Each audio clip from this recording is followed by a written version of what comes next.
Assalamualaikum warahmatullahi wabarakatuh. Kali ini kita bahas mengenai pendewasaan. Ya, bahwa orang yang cakap melakukan tindakan hukum itu sebagaimana pasal 1330, ya, orang yang tidak cakap orang yang belum dewasa. Semua orang berwenang untuk melakukan tindakan hukum, tetapi tidak semuanya kemudian bisa memenuhi syarat. Salah satunya adalah karena berada dalam usia yang belum dewasa. Lah, bagaimana kemudian ketika usia belum dewasa itu telah dibutuhkan orang itu untuk melakukan tindakan-tindakan hukum tertentu? Maka dalam KUH Perdata juga diatur bagaimana kemudian orang yang dalam usia belum dewasa tapi juga dia bisa melakukan perbuatan hukum layaknya orang dewasa. Itu dalam KUH Perdata disebut dengan pendewasaan atau handwriting, bahwa pada intinya orang yang belum dewasa nanti dianggap sudah dewasa. Maka pendewasaan itu adalah suatu upaya hukum yang dapat digunakan untuk meniadakan kondisi belum dewasa menjadi dewasa, baik untuk seluruh tindakan hukumnya atau tindakan hukum tertentu saja. Maka nanti memang pendewasaan itu ada dua macam. Ada pendewasaan hukum secara penuh, artinya usianya belum sampai pada usia dewasa tetapi dia bisa sepenuhnya menjadi orang dewasa. Pertama. Yang kedua, ada pendewasaan yang hanya dalam tindakan hukum tertentu dia dianggap dewasa. Selebihnya, selainnya tidak dianggap sebagai dewasa. Nah, itulah kemudian pentingnya pendewasaan, karena ini kan menyangkut tetap dengan kepentingan orang perorangan itu. Jika menyangkut kepentingan harta benda, kepentingan pribadi si yang bersangkutan, maka hukum harus memberikan sarana ya supaya ya kepentingan semua orang itu dapat terakomodir dengan baik. Hal itu dapat diatur dalam pasal 419 KUH Perdata. Bagaimana 419? Bahwa dengan pendewasaan seseorang anak yang di bawah umur boleh dinyatakan dewasa atau kepadanya boleh diberikan hak-hak tertentu orang dewasa. Kalau orang dewasa kan sepenuhnya dia bebas menentukan keputusan dan tanggung jawabnya sendiri. Tapi orang yang belum dewasa nggak bisa.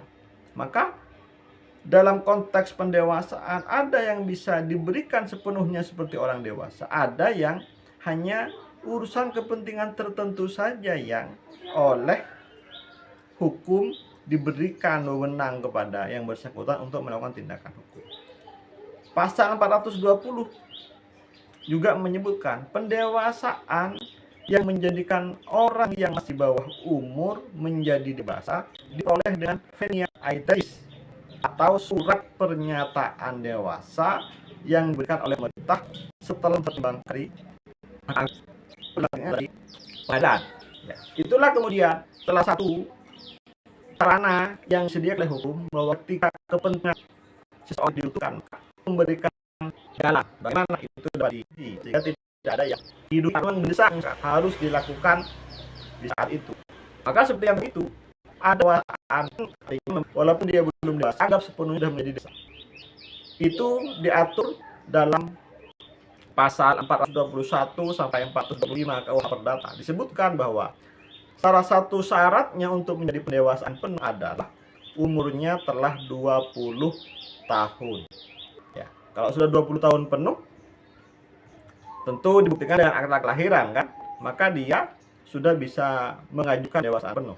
Yang kedua, tentu harus diajukan ke pengadilan dengan pertimbangan pengadilan diajukan kepada presiden dan dengan pertimbangan pengadilan tentunya. Artinya pendewasaan penuh itu wewenangnya ya, decisionnya ya ada di presiden, di pemerintah. Nanti orang yang sudah menerima keputusan tentang pendewasaan penuh ini berlaku atau kedudukannya seperti orang dewasa yang sebenarnya. Jadi nggak boleh lagi disebut tidak dewasa, sudah disebut sebagai orang dewasa sepenuhnya. Artinya dia bebas juga untuk menentukan tindakan hukum apapun.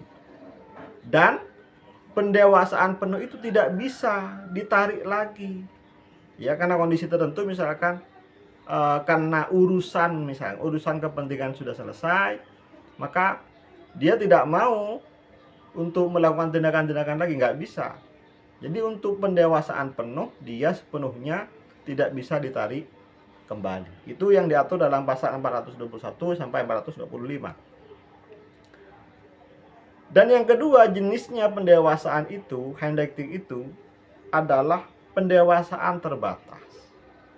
Berbeda dengan pendewasaan penuh karena dia hanya tindakan-tindakan hukum tertentu yang diizinkan oleh pengadilan negeri, ya. Diatur dalam pasal 426 sampai 431 KUH Perdata. Apa ketentuan dalam pasal tersebut? Syaratnya yaitu telah berusia 18 tahun.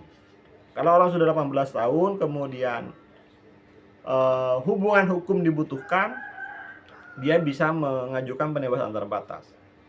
Tentu ini tidak sampai pada level presiden yang harus menetapkan status pendewasaan, tapi cukup dengan pengadilan negeri. Pengadilan negeri nanti tentu akan melakukan pemeriksaan apa kepentingannya. Ya, nanti pengadilan negeri akan memutuskan tindakan hukum apa yang diizinkan oleh pengadilan. Misal pengadilan yang bersangkutan ada beberapa urusan yang harus diselesaikan, misalkan tentang penguasaan penghasilan, misalkan, ya, perjanjian sewa menyewa atau penguasaan lahan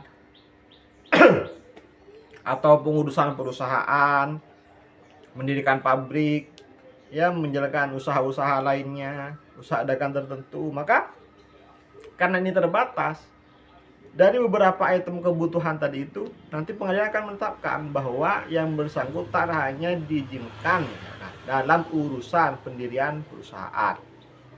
Yang bersangkutan hanya diizinkan atau berwenang melakukan tindakan hukum dalam urusan penyewaan lahan dan semacamnya. Jadi spesifik itu namanya pendewasaan terbatas. Maka selain dari tindakan hukum yang ditetapkan pengadilan itu, yang bersangkutan tidak berwenang. Misalkan ditetapkan untuk penguasaan lahan saja, maka urusan pendirian pabrik, pengurusan perusahaan, ya nggak bisa. Jadi hanya penguasaan lahan saja yang diizinkan, dan di situ dia berwenang. Artinya dia sudah bisa melakukan tindakan sendiri. Tanggung jawab dan akibat hukumnya sudah harus dikembalikan pada yang bersangkutan. Berbeda lagi dengan pendewasaan penuh, yaitu pendewasaan terbatas dapat ditarik kembali, ya. Artinya karena kalau urusannya selesai, urusan kepentingan tindakan hukum tertentu itu dianggap cukup, maka dia bisa ditarik kembali oleh pengadilan, oleh yang bersangkutan dapat dimohonkan bahwa dianggap selesai, sehingga dia bisa kembali lagi menjadi usia tidak dewasa lagi, karena usianya kan memang belum sampai 21 tahun. Ya, itu contoh pendewasaan yang diatur dalam KUH Perdata dalam memenuhi kepentingan-kepentingan orang perorangan, sehingga tidak ada yang dapat ditunda kalau memang kepentingan keperdataan yang bersangkutan sedang dibutuhkan. Semoga bermanfaat.